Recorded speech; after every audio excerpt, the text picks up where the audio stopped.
Good afternoon, everyone. I want to thank you for joining us. I am pleased to be joining you from the traditional territory of the Lekwungen-speaking peoples, the Esquimalt and Songhees First Nations, to make today's announcement about the launch of our climate preparedness and adaptation strategy.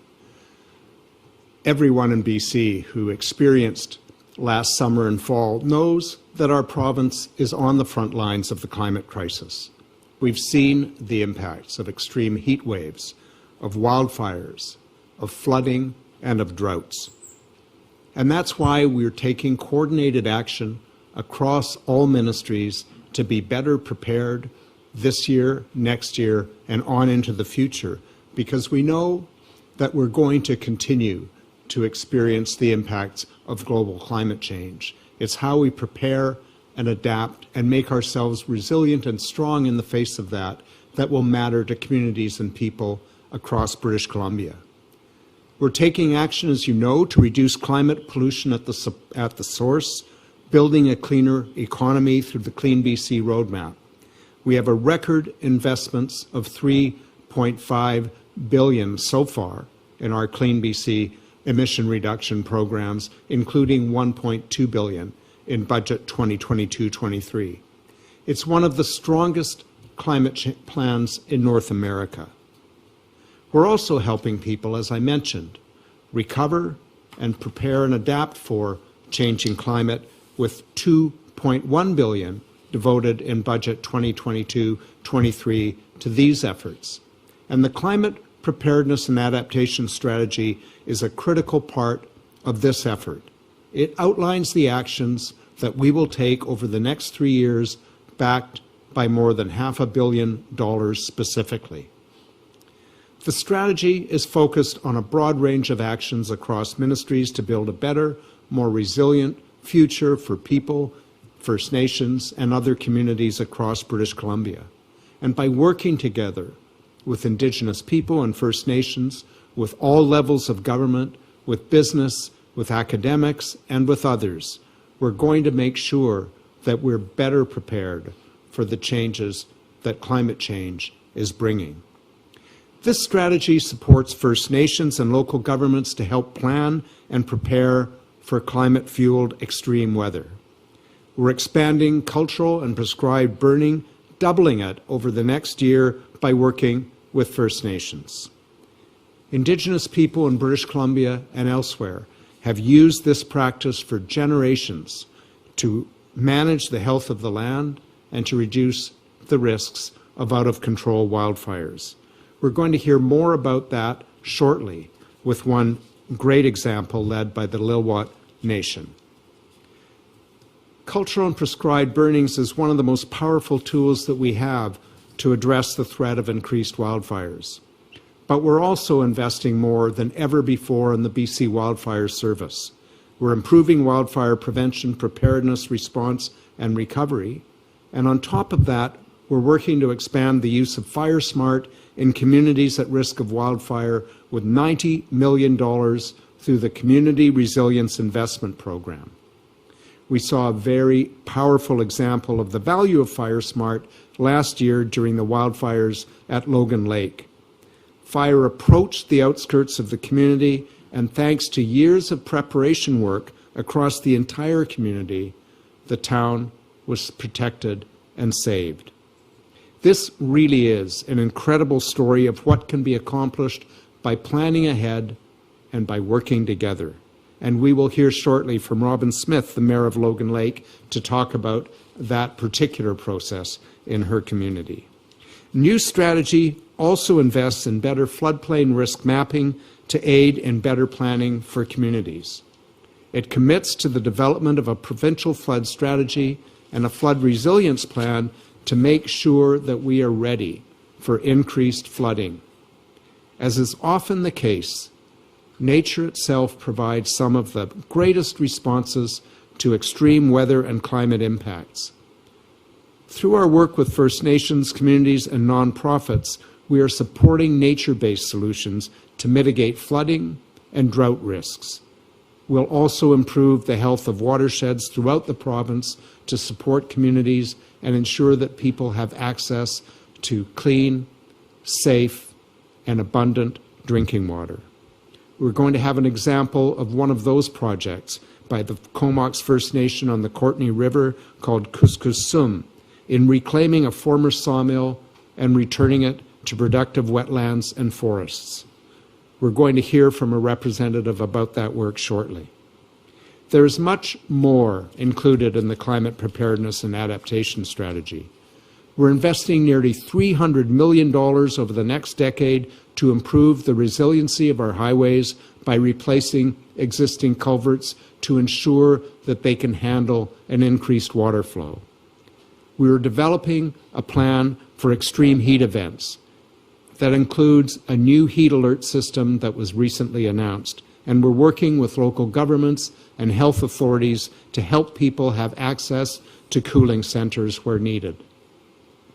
We'll also continue to provide significant supports for people and businesses to switch to energy-efficient heat pumps, which can cool in summer and which can often filter wildfire smoke.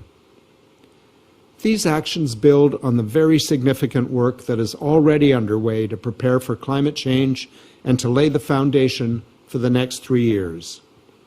We know there is much work to do, and we know the anxiety many British Columbians are feeling about the levels of threats that we've simply never seen before.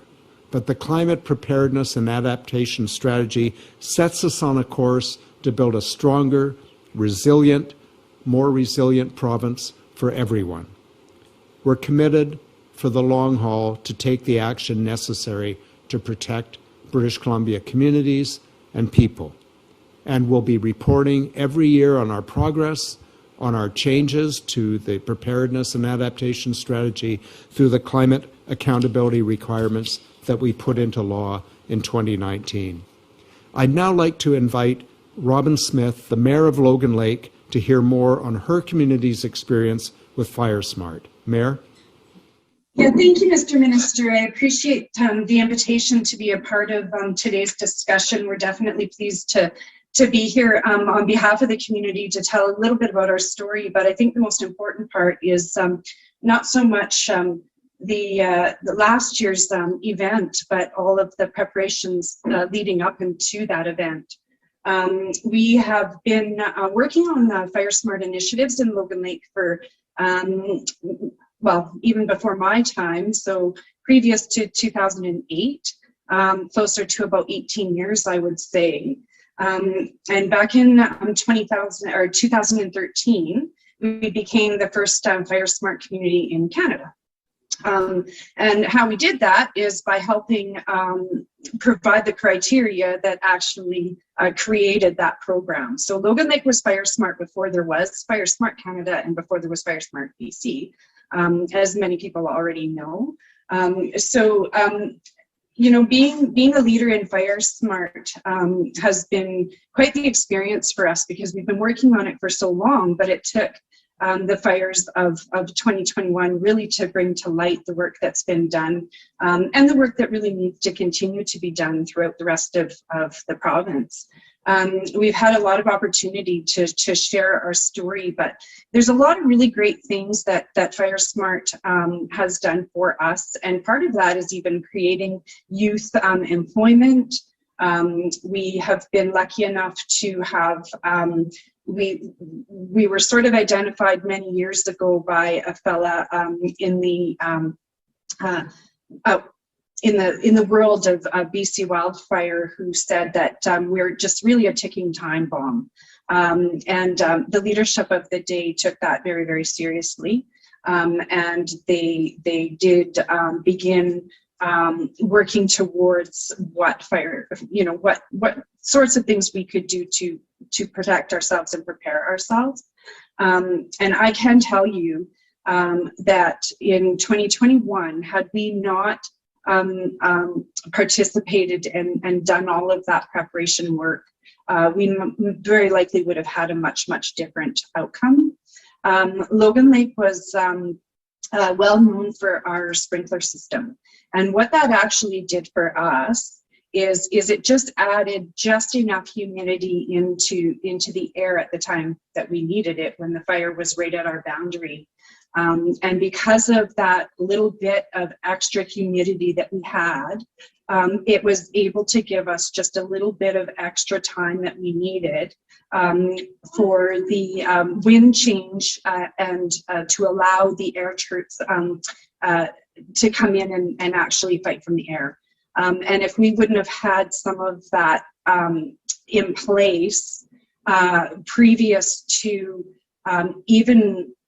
even previous to actually evacuating the community, we had a lot of those perimeter sprinklers in place and that sort of thing. And if we hadn't have done that work, it may have only gained us 2 minutes or 5 minutes, but that was the difference. That 2 minutes or 5 minutes was the difference between losing structures and not losing structures for us.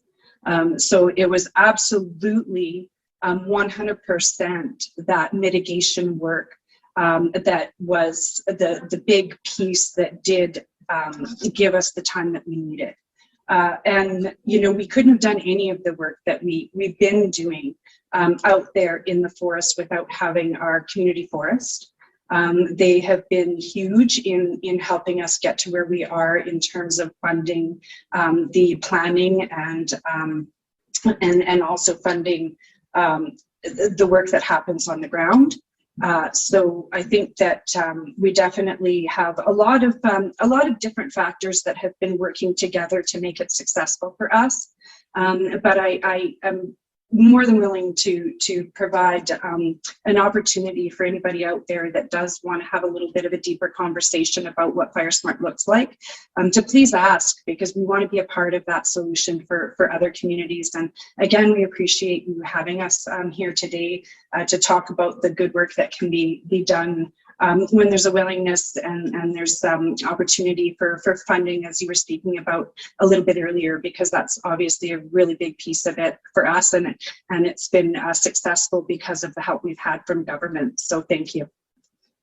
Thank you very much, Mayor. Thank you very much, Mayor Smith. It's really incredible to hear about the work that local government leadership working with the people in your community have done and the great results. And we, of course, can learn from that and share that with other communities around British Columbia.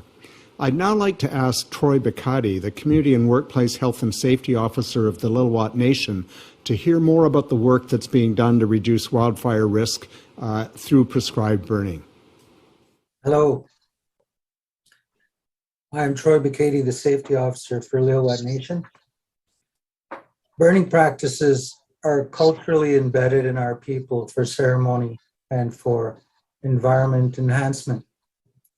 We've been doing it for some time, and stories have been passed down over burns that we've done. So we've also been doing forest fuel management since the early 2000s, and then there was a gap of time where we didn't do any, and now those areas have come back to being a risk again. They need management. But we're also doing new work for the past few years now, and it really does look good and less risk than how it started. So we had a brush grass fire occur that threatened our community. And the debriefing meeting after that was that we come up to the decision that we wanted to plan and burn the area in a controlled manner.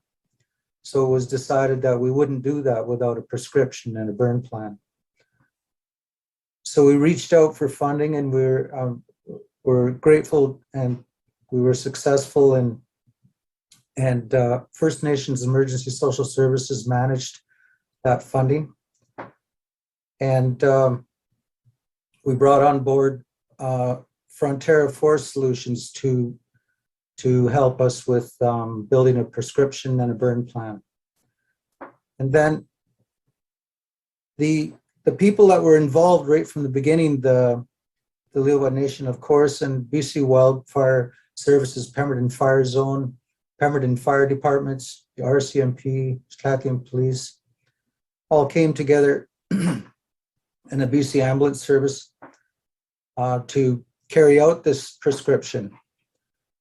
And it was a great training opportunity and produced camaraderie. And it was, the first year was quite amazing, and the community buy-in was a great thing. And then, of course, it was a reduction of risk. Then this year, the setup was a bit smoother, but as usual, the weather was the deciding factor, as the grass and brush need to cure. And there was a break in the rain, and so we went ahead and carried out. But this year was also a different thing. Finesse came through with a fire effects training and reporting that included fire ecologists. So that was a study before and after what happened in the fire, and that was very educational. And I hope we can carry on with that reporting on each fire that occurs after this. It was very, it changed the way we think about fire. So there's also other considerations. For example, there's a fish-bearing waterway through that area. So temperatures before and after were monitored. A bird biologist made a report on nesting, and it created a timeline because of the time when the birds start nesting. It's the Lil'Wat Nation people and the environment combined with our natural hazards, such as landslides and floods and fire, make up this wonderful land. It's a great place. I enjoy all the risks as well as what we can do, and sometimes we just get out of the way. But I'm very grateful to be able to say this. Thank you. Thank you. Thank you so much, Troy. It is so important for us to hear about the cultural practices over many, many generations to protect the land and to protect against the risk of wildfire that can be coupled with some of the technological innovations and support and activity by the provincial government, so that we can truly learn from each other and work together to protect our communities. I'd now like to ask Cory Frank, the manager of the Comox First Nation Guardians Program, to talk about the work on the Kuskusum watershed restoration. Good afternoon, Mr. Minister. Thanks for having me. The Kuskusum site project has been a project that's been worked on for quite some time now. We're doing a lot of work with local stewardship groups that have been a big part of this process, and the funding that we've all received from governments and everybody else has played a huge part in this project. With climate change and the size of our estuary and the cultural meanings that we have for the areas being protected, especially the Kuskusum site, which was the old sawmill, which was in operation for decades and decades.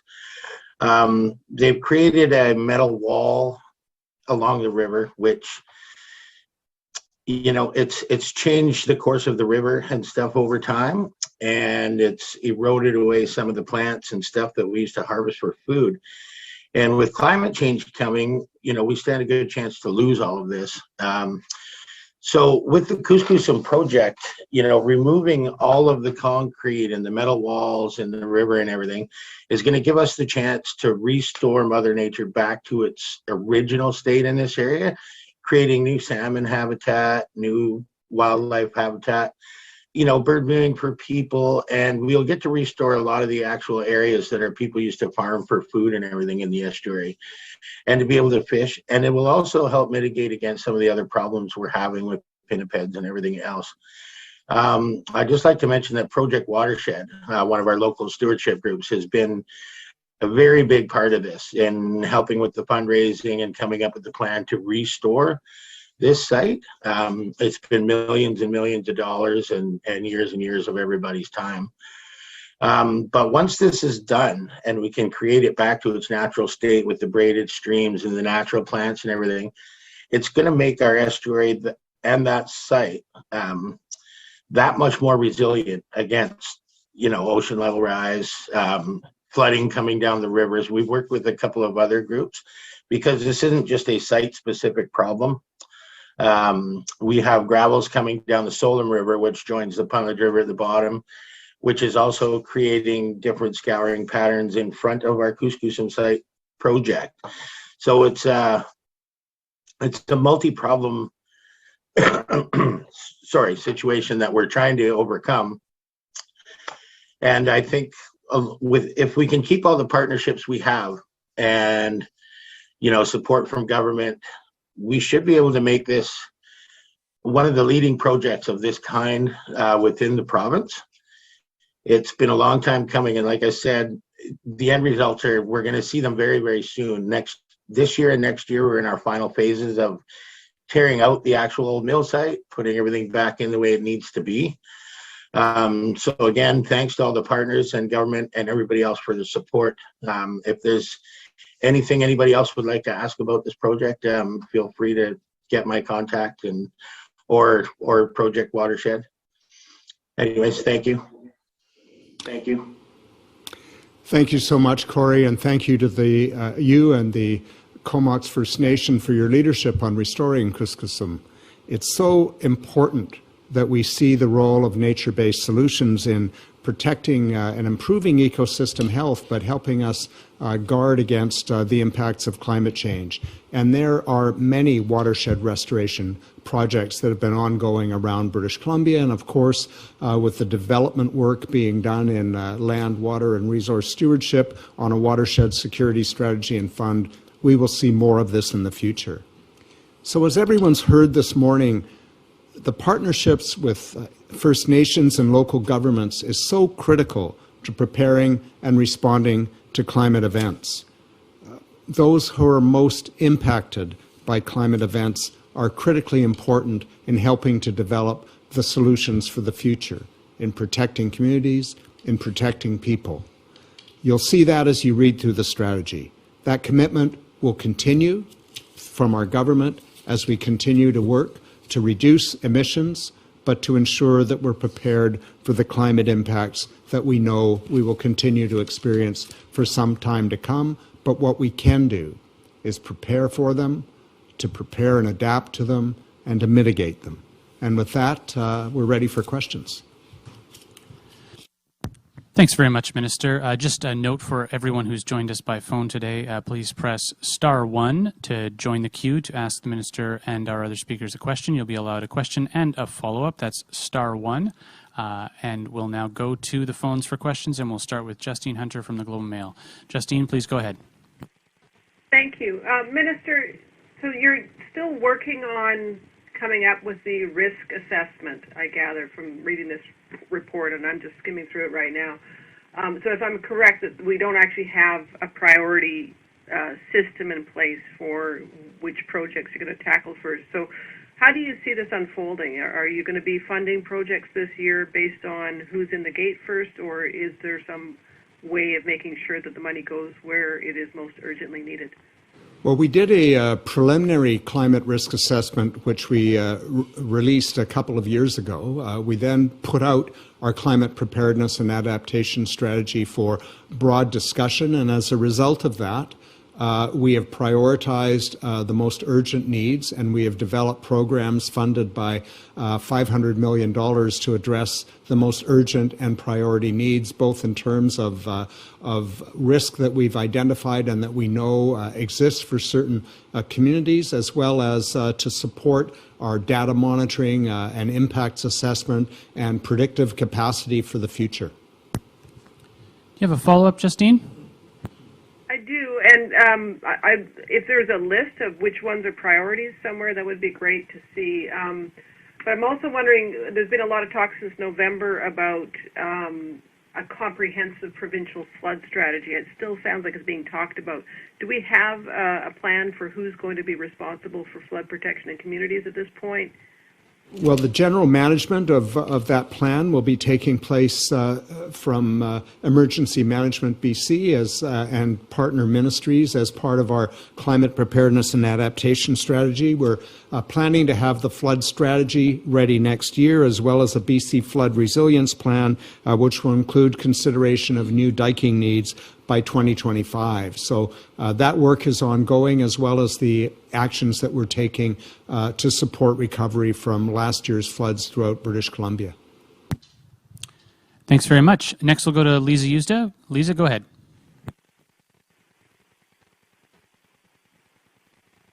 I am here, so I was just getting it off speaker. I was just wondering, so going into this year's fire and flood season, Minister, how is this plan that's in place going to make a difference for anyone? And I'm looking mainly at Metro Vancouver and thinking of the flooding that happened in Abbotsford last year, thinking of what happened to Lil'Wat. So I'm just wondering Lytton, if you can talk about what people in their communities are going to see this year. Well, there are a number of measures that we've taken. We've given more money to the River Forecast Centre to monitor and report stream flow conditions. We budgeted $30 million for this year as we're developing a watershed security strategy for the Healthy Watersheds Initiative. As you've heard, when we restore watersheds, we also reduce the risk of flooding in those areas. We also, as we build back in areas that were impacted by floods, have been not just trying to build back the way we were, but to build back by building back better as a result of the predictions of what may happen in the future and what we experienced last year. And all of this will happen as we develop the strategy. With respect to wildfires, we've established a year-round BC wildfire service instead of simply a seasonal one, so that the wildfire service will not just be focused on responding to fires, but also predicting them and preparing communities to be better protected against the risk of wildfires by managing fuels in the way you heard of cultural and prescribed burning, as well as ensuring that we have the capacity in place in areas of great risk. Similarly, we put new measures in place for a BC heat alert response system. We're working with the health authorities and local governments to identify vulnerable populations and ensure that we have methods to protect them through cooling centers, as well as alerting them, as well as ensuring that people at high risk are sought out. So a lot of work is already going on for this season, this summer and fall, as we prepare ourselves to do even more work and have better preparedness and data for the future. Lisa, do you have a follow-up? I do, and I just hoping that you can, just bumping off of what Justine asked a little bit, if you could just tell us, because I do radio, so we'd like to have it audio, but some of the priorities that have been identified going forward that want to be focused on ahead of other areas.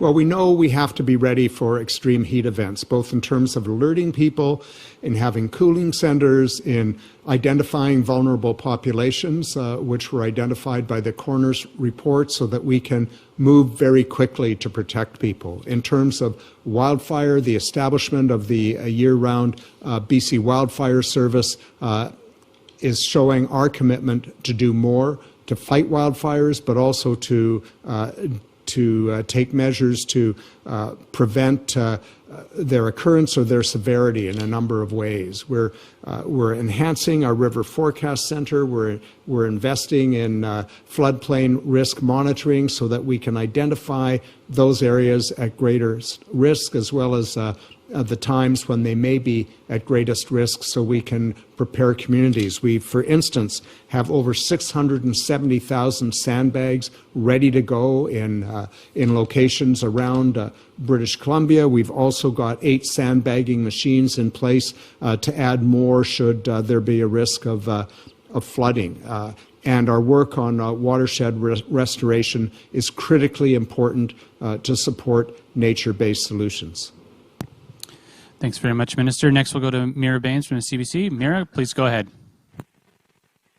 Sure. Minister, there's lots of concerns about the Shuswap region and flooding in the next couple of days. Can you tell us about preparations that might be underway in that area?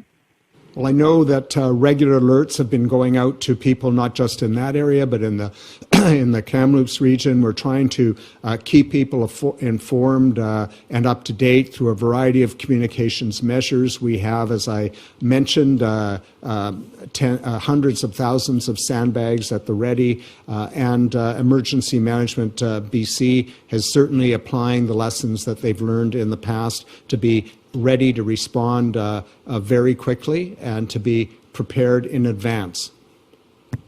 Mira, do you have a follow-up? No, I'm good. Thanks. All right, and our last question will go to Gordon Hoekstra, the Vancouver Sun. Go ahead, Gordon. Thanks for taking my questions. I'm just wondering, Minister, in terms of like setting targets and timelines, does this plan or will this plan do stuff like that? I'm thinking, for example, about on the wildfire front. I mean, there's hundreds of thousands of hectares of wildfire in and around communities that have been identified that need sort of risk reduction. Will the plan, set targets in terms of how much that work needs to be done and in which communities, and prioritize that, and also establish, kind of longer term funding? I mean, the kind of funding you're talking about, I mean, it's an order of magnitude more or 1 or 2 times greater that needs to be done, not millions of dollars, but, hundreds of millions of dollars, billions of dollars. Well, to give you a sense, we budgeted $98 million over 3 years for wildfire risk reduction and cultural and prescribed burning. We've also added resources to the BC Wildfire Service and to the amount of $359 million. It is critically important that we identify areas of greatest risk, that we fire smart communities, and we assist Indigenous nations and local communities to be fire smart, that we put our expertise to work with cultural and traditional knowledge to actually reduce the risk. Our target is that as little as possible of any forest be burned, and that we reduce risk absolutely as much as possible. And so we will be continuing to fund on an ongoing basis in every budget year these expansions.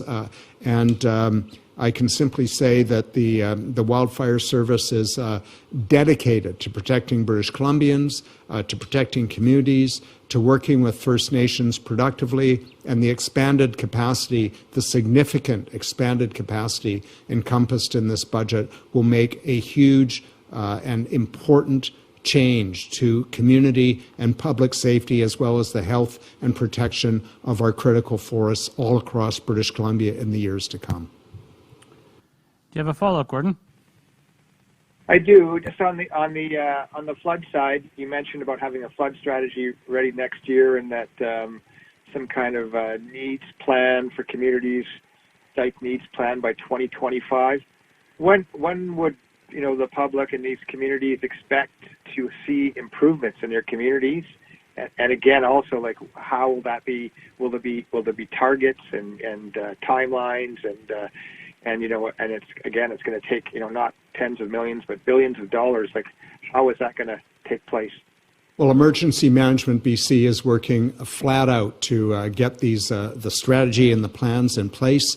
We'll be sharing them with the public. They will undoubtedly be targeted to the areas of highest risk first.